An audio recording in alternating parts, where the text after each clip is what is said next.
The Oklahoma City Thunder do it again. They beat the LA Lakers with a 19-point comeback. SGA was a superstar tonight. Josh Giddey still impacted this game in a different way, though. And Darius Bazley loves playing against the Lakers. That and much more on this team win for the Locked On Thunder podcast. Your Locked On Thunder podcast is your daily podcast about the Oklahoma City Thunder every single day. And now let's get into the show. You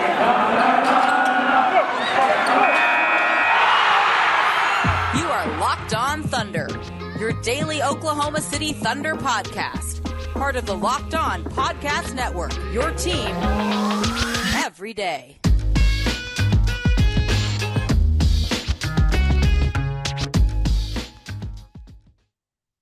Let's get it going on the Locked On Thunder podcast, on the Locked On Podcast Network, your teams every day. I am your host, Rylan Stiles. You can follow me on Twitter at Rylan_Stiles. It's at RYLAN_STILES. You can follow the show on Twitter at LO Thunderpod. Email the show, LOThunderpod@gmail.com. Call into the show 405-362-7128. On today's show, we're going to dive into the Thunder game against the LA Lakers, a 19-point comeback win.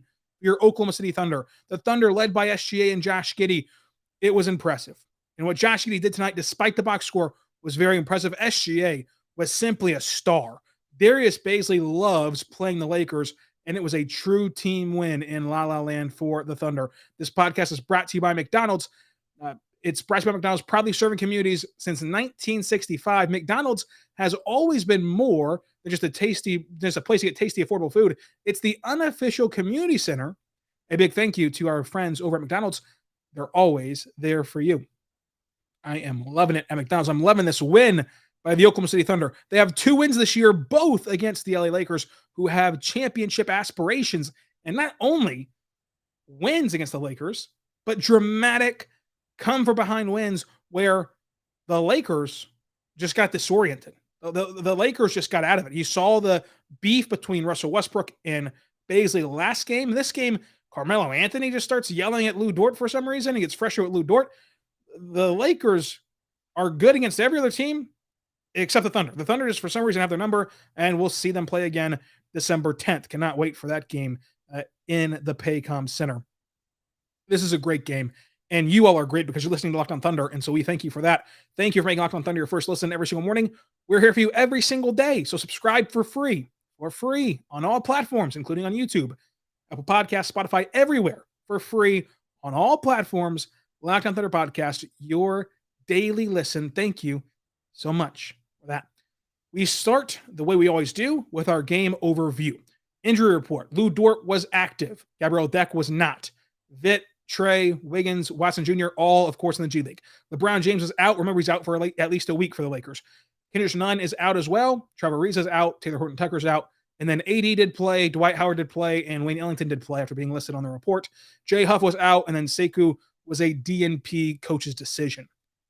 Last game between these two teams, the Thunder came back from down 26 points. Tonight, they come back from down 19 points. Of course, you have the Russell Westbrook drama with Darius Bazley. The Thunder came into tonight 1-6. The Lakers came in 5-3. And the Lakers even struggled a bit to beat the Rockets earlier this week, even after blowing that 26-point lead. So it doesn't seem like they've woken up at all. The Lakers start this game with Russell Westbrook, Avery Bradley, Kent Bazemore, Anthony Davis, and DeAndre Jordan. The Thunder start the game with SGA, Lou Dort, Josh Giddey, Darius Bazley, and Derek Favors. So how in the world did the Thunder win this game if they're not taking their first lead until the fourth quarter? Well, they come back from down 19 points.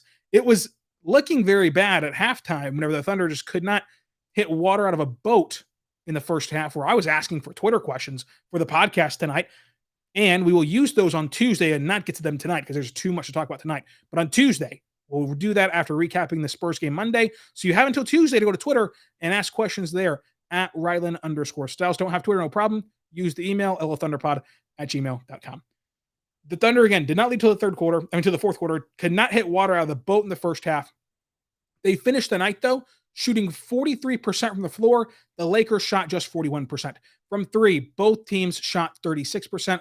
And then surprisingly enough, LA hits 82% of their free throws. The Thunder hit just 69% of their free throws. Not a nice game from the line for the Thunder. The Thunder won the battle in the paint for points 42-36. The Thunder lost the second chance margins 11-4, and then they won the fast break points 23-19. Surprisingly, the rebounds were dead even at 48, and then the Thunder did lose the turnover battle 16-13. But the real reason on how the Thunder won this game is simple. It's 3 letters. SGA. This kid is a star. He hits it from the logo, the L in the Lakers logo. He hits it from there. Dagger hands the Lakers the L from the L. It was an incredible shot by SGA. He scores 28 points tonight, 6 assists, 3 rebounds, shot 52% from the floor, 57% from the three-point line, and only 2 turnovers, 6 for 6 from the line. So this was an efficient night and a great night from SGA. We've seen him have these great scoring outputs and then not match that otherworldly efficiency that he had last year. Tonight, he put it all together. The otherworldly efficiency, 52% from the floor, 57% from the line, 100% from the free throw line, 52, 57, 100 shooting splits would be phenomenal. 28 points and loads it up, 6 assists and 3 rebounds as well.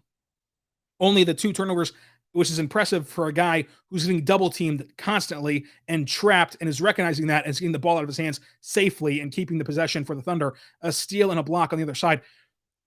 SGA is a star. We can dance around it.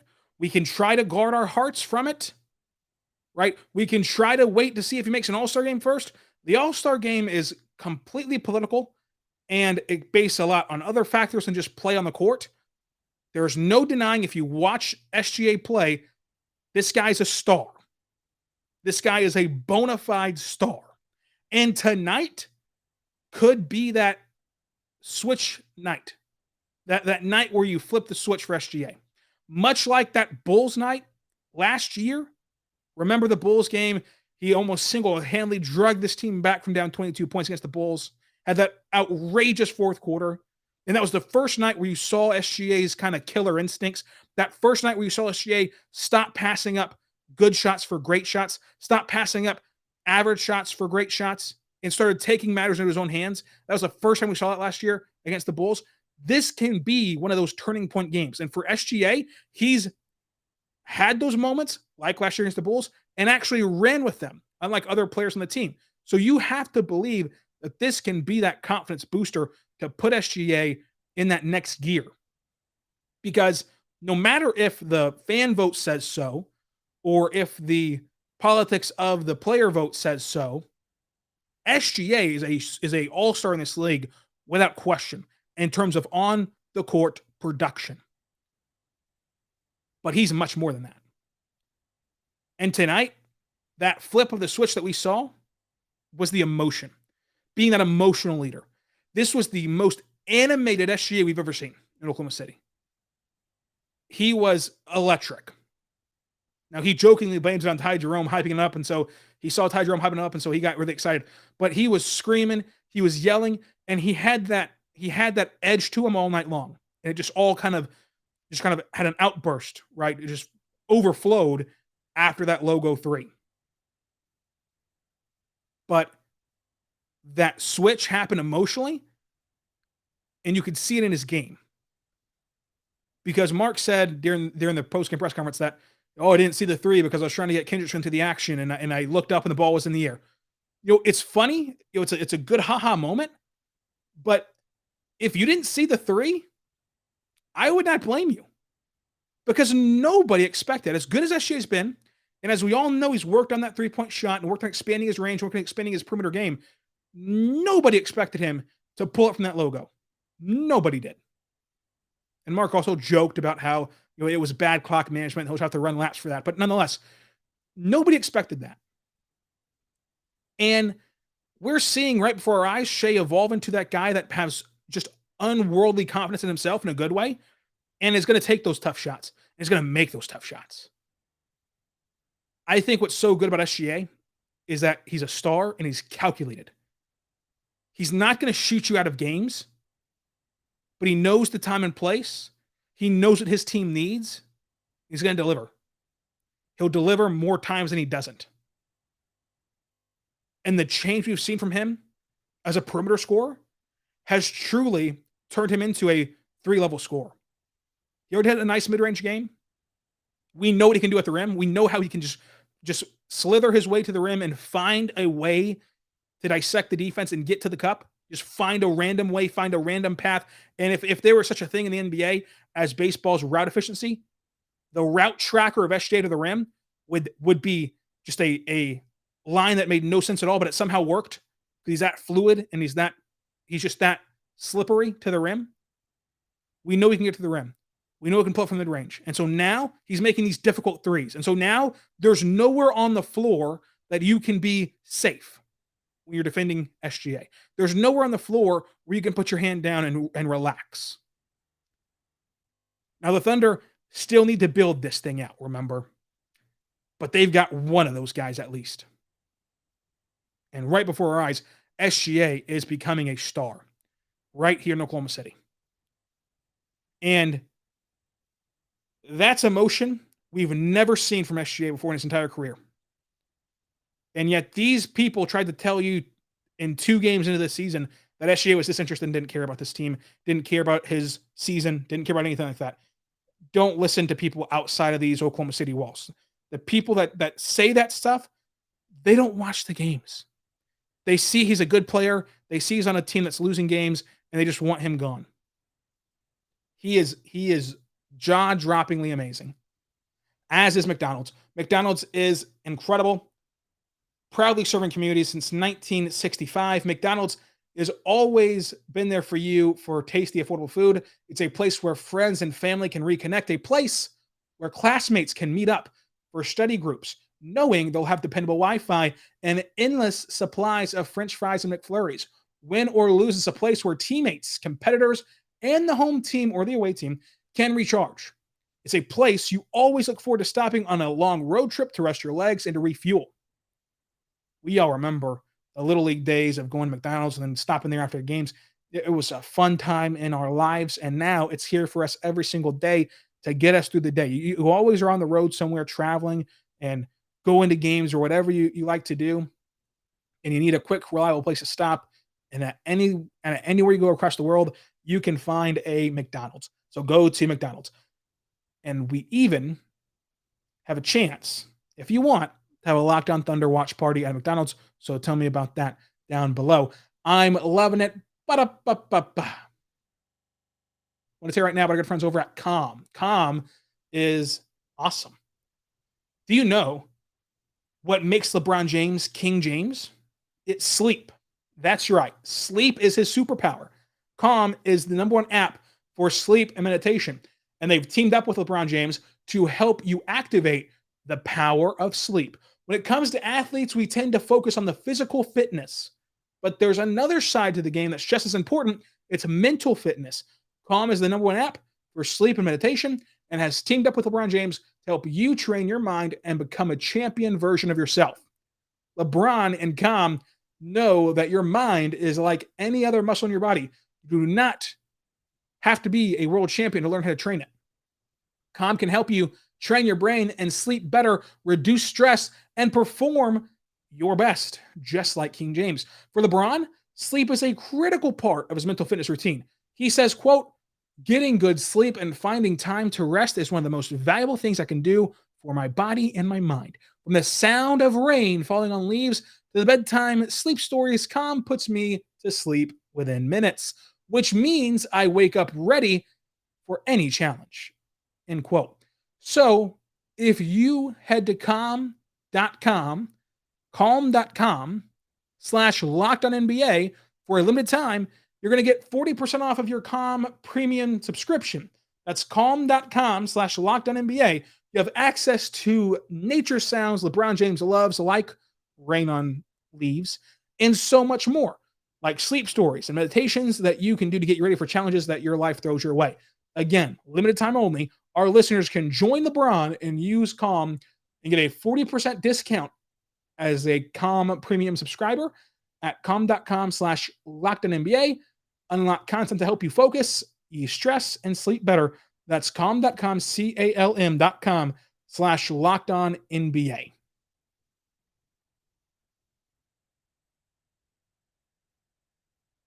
And we're back on Locked On Thunder Podcast, on Locked On Podcast Network, your teams every day. I am your host, Rylan Stiles. You can follow me on Twitter at Rylan_Stiles. It's at RYLAN_Stiles. Thank you for making Locked On Thunder your first listen every single morning. We're here for you every single day, and we really, really appreciate that. Subscribe for free on all platforms. That way you never miss an episode, because we're here every single day, including on the new YouTube page, Locked On Thunder. So for your second listen, though, after this podcast is over, which we still have a long ways to go check out Locked On NBA to know what's happening around the world of the NBA and the NBA landscape. But SGA is a star. He's electric. And if this is SGA not caring, then I never want him to care. I just don't. There's just no words for how great SGA is. But Josh Giddey tonight also stood out. And it might be crazy because he goes 0 for 2 from 3, 2 of 9 from the floor. But as a 19-year-old kid, as a rookie in the NBA, to not have it offensively as a scorer, but still heavily impact this game and heavily contribute to winning, that's a great trait to have. And that's a great trait to already have kind of nurtured. Because in this game, his shots were short tonight. It looked as though, and again, it's hard to kind of know this because we're not Josh Giddey, but it looked as though he had no real lift. He didn't have fresh legs, didn't have the bounce. And it looked as though kind of the traveling and the schedule of the NBA kind of firstly has worn on him for this first stretch. Now they get 2 days off and return home, so he should be bouncing again on Sunday. But it looked like this was the first game where the NBA lifestyle kind of wore on Josh Giddey a bit. And there was a moment in this game where Josh Giddey gets DeAndre Jordan switched onto him. And after attacking Paul George against the Clippers and attacking Anthony Davis in this game, he has the not so fleet of foot DeAndre Jordan on him. And we know that Josh Giddey's a downhill attacker and settles for a 3. And of course, misses it. So goes 0 for 2 from 3, goes 2 of 9 from the floor, but does not let that take him out of the game. I think it was clear that that Josh Giddey had no real offense tonight in terms of a scoring production, but instead of kind of packing it in or trying to kind of snap and clear and go to the next game, within this game he rerouted his thinking and said, okay, how can I impact this game still when I know I can't score? And he did just that. He had in this game 8 assists, including a jaw-dropping inbound pass, cross court, a fastball to Darius Bazley that would make him the ace of many Major League Baseball staffs. The Darius Bazley for 3, and Bazley cashes in. 8 rebounds as well. 5 of them coming on the defensive end to end possessions, which is a huge deal in the NBA. You cannot give these NBA teams in general, any team, more and more chances to score. And it's especially difficult against a Lakers team that's very big and much bigger than the Thunder. And so for this guard to have at 19 years old that ability to end possessions is a huge deal. His fingerprints tonight were all over this game. Only 4 turnovers tonight for the young kind of playmaker for the Thunder. 3 steals and a block. He made his presence felt. Josh Giddey impacted in this win. And you could argue Josh Giddey is the second most impactful player on this Thunder team tonight in this 19-point comeback, even as he goes 0 for 2 from 3 and 2 of 9 from the floor. And so, again, having that skill set, having that ability to impact the game in a multitude of ways and still impact winning as you don't have your best stuff, because we know his best stuff is being able to attack downhill and score at the rim and knock down 1 or 2 threes and even have a mid-range shot here and there. That's his best stuff along with those other things. But to still have those other things and not take yourself out of the game and psych yourself out, that's a trait that is rare. And you're seeing that with the Thunder, prospects on the other side of the ledger. But Darius Bazley, he must just love playing the Lakers. And he is a clutch sport athlete. It makes you wonder, should Clutch Sports trade for him on the Lakers and watch him become the best player of all time? No, but seriously, Darius Bazley was awesome. And I know that he's a polarizing player. I know that, he is not somebody that the Thunder fan base loves talking about because everyone has kind of made up their side and made up their mind, and you're either fully done with him or you still believe in him. But no matter what side you fall on for tonight, for this isolated podcast talking about last night's Lakers game, he was incredible. 14 points, 5 rebounds, an assist, a steal, and only 3 turnovers. 54% from the floor, 66% from 3. And 66% from 3 on 2 of 3 shooting from 3. Only 3 3-pointers.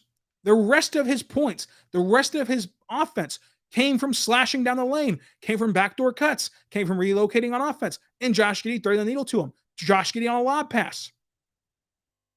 That's how you use Darius Bazley. That's how Darius Bazley succeeds. Now, how can Bazley build on this? He handled AD as good as you can really handle him. Only had one foul against him. And this is a huge credit to bounce back from 2 games that were just indefensible, right? The Warriors game, the Clippers game were bad. You know that on this podcast, I've tried to contextualize Bazley's game and not just shrug my shoulders and say, oh, he's just a bad player. Like, that's not the case. He's a good basketball player in general. And so I, until Saturday's game and Monday's game, never felt trapped into that line of thinking of, oh, he's just a bad basketball player and he's just bad. But there was no contextualizing Saturday and Monday. He did not play well at all, and he'd be the first to say that. And he bounces back tonight in a big, big way. And even in this game, after those 2 terrible games that we all know were bad and that you cannot excuse away in any fashion, you cannot qualify in any way to make it seem like a good game. Tonight, he starts out slow. Josh Giddey feeds him a beautiful bounce pass as an entry pass into the paint. And he smokes a reverse layup, just blows it. Just blows it. And from that point, Darius basically had to make a decision. Am I going to let this play snowball, where now I'm pressing and now I'm already behind and I'm trying to catch up and I'm trying to do too much? Or am I going to forget about it? And he forgot about it. He was very efficient. He was very good tonight. And he continued to play the right way, continued to attack the rim, continued to go downhill. And he was rewarded in a big way. In a big way. And I say all that to say this. He has to build on this. There is going to be no excuses come Sunday. This was a really good game, and this was how you utilize Darius Bazley. This is the blueprint. It's 14 points, it's 5 rebounds, it's an assist, it's a steal, it's only 3 turnovers. It's efficient from the floor. It's only 2 threes. We're around that range of shooting 3 threes a game. 3, 4, 5, somewhere in that range. Not creeping towards 10, creeping towards 3, right? This is how you use them. This is how you play basketball for Darius Bazley. And there's no excuses come Sunday. You get 2 days off, you're returning home, and you're playing the San Antonio Spurs. You have to be able to turn one good game, one great game into another. You cannot afford a step back here if you're Darius Bazley. We've had enough step backs from Darius Bazley, and not the SGA kind, I might add. This is how he'll be defined as a basketball player. And I like Darius Bazley. I think he has a ton of potential and a ton of ability as a basketball player. But what defines Darius Bazley's career is, can he be consistent? And there's no excuse for being inconsistent come Sunday. He has got to turn this game and make it repeatable. At least repeatable once, and then we'll work from there. But so far, he has not turned a good game into another good game. He's got to start that process Sunday against the Spurs. Coming up, we'll talk more about this game. But first, let's say right now, but our good friends over at Built Bar. Built Bar is a fantastic protein bar because Thanksgiving is right around the corner. And with all the great food and treats and plenty of them, maybe you want a yummy dessert that isn't full of calories and sugar. It's the perfect time for Built Bar. Built Bar is a new holiday dessert. Feast on something delicious and feel good about it. One slice of pie has upwards of 300 calories.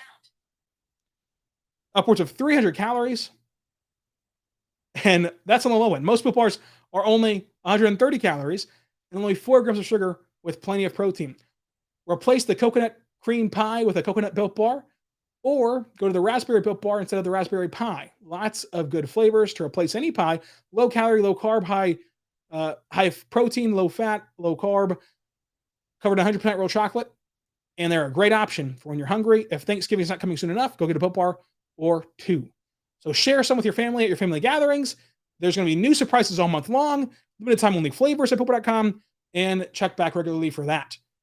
Also, they'll have a Built Bar Black Friday sale, so mark your calendars and go to BuiltBar.com using the code LOCK15. You'll get 15% off your order. That's code LOCK15 for 15% off at BuiltBar.com on all your orders. We are back on the Locked On Thunder podcast, on the Locked On Podcast Network, your teams every day. And so I want to get back into this game, but thank you for making Locked On Thunder your first listen every single day. We're here for you every single day. You can go check out the Locked On Fantasy Basketball podcast to help you win your fantasy leagues. Now, Derek Favors deserves a hat tip in this game. Another good game from him. He's kind of settled in a bit in these last two games. This time, though, in a 28-minute stretch, 5 of 5 shooting and 11 rebounds, 10 points. So maybe Derek Favors is turning the corner and is kind of settling back into what we expected Derek Favors to be as a veteran after a really good game against the Clippers and a good game tonight. But Lou Dort makes his return. He goes 3 of 11 from 3, 4 of 14 from the floor, 6 of 6 at the line, including some clutch free throws. Had some shaky moments at the rim, which you really would like to see him start making progress there in his career at this point. 3 turnovers, 3 rebounds, 3 assists, 17 points. And the difficult part of this game was the shooting. He's been really bad from 3 all year long. He's been bad at the rim all year long. And so you would like to see him get back to where he was last year or close to it from 3. I don't want to make any sweeping judgments here until at least 10 games played for these players. Like, it feels like anything less than 10 games in an 82-game season is just way too small. But I would say on a concern level 1 to 10, Lou Dort's 3-point shooting is at a 2.5, because I do believe that he's going to be a good 3-point shooter. I believe that the sample size we have from last year to this preseason at times is substantial enough to believe he can be a league average shooter. And so when you have a slow start and even the league averages are down, and so the league's not shooting well, a new basketball, blah, blah, blah, blah, blah, I'll give him time to adjust. I'll give him time to adjust and try to see what he can do. Ty Jerome, though, him and Kenneth Williams were 2 of the reasons why the Thunder won this game. 2 of the biggest reasons why, in terms of bench players, especially why the Thunder won this game, because Ty Jerome was a huge spark plug. And it was impressive because Jerome started slow. I think he started 0 for 3, maybe even over 2, either war. 14 points, 3 assists, 3 rebounds, and then he also got Shai very, very hyped up after that logo 3. Ty Jerome, again, it's impressive because of the slow start, and because as a shooter, we always hear shooters say, I need a rhythm, I need a rhythm, I need a rhythm. Jerome has not gotten into any rhythm this year because he's kind of been, done the hokey pokey in and out of the rotation. You put Ty Jerome in, you put Ty Jerome out, you put Ty Jerome in, and you shake them all about. It's just been a hokey pokey rotation for Ty Jerome, and he's still stayed ready, and he contributed in a big way to this win. Kenneth Williams, same sort of way, really steadied the ship, really got in there and helped this Thunder team win by being a calming presence on both ends of the floor. 13 points, 8 rebounds, 2 assists, and a steal. And then on the point of consistency, Pokusevski did not build on his best stretch of his career, but only does get to play in 10 minutes and goes 0 for 4 in those minutes. For the rotation, another game where Isaiah Roby does not play, coach's decision. I am interested into seeing what the Thunder do this weekend.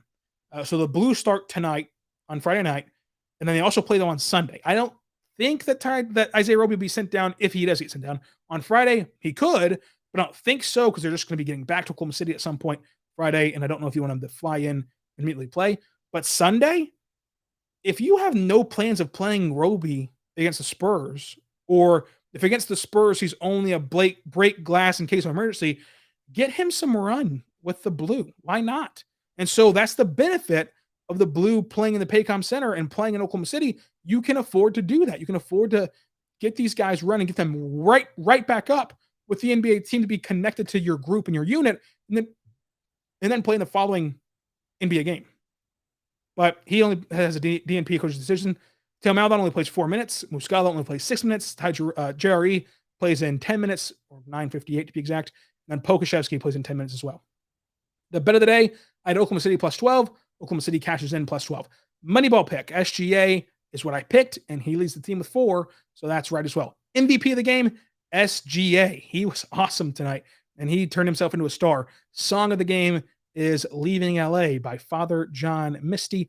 If you listen to that full song, you should tweet me or email thunderpod@gmail.com or tweet me at Riley_Styles.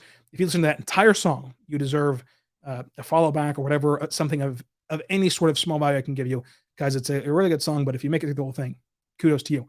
So we'll be back Monday to recap the Spurs game. We're here for you every single day talking Thunder basketball. Subscribe for free on all platforms, including the new one on YouTube. And I cannot wait to see if Bazley builds on this game and if SGA has truly flipped the switch and if Josh Giddey has his legs back. We'll talk with Coach after practice on Saturday, so you can follow along on Twitter for that as well at Riley_Styles. Until then, be good and be good to one another.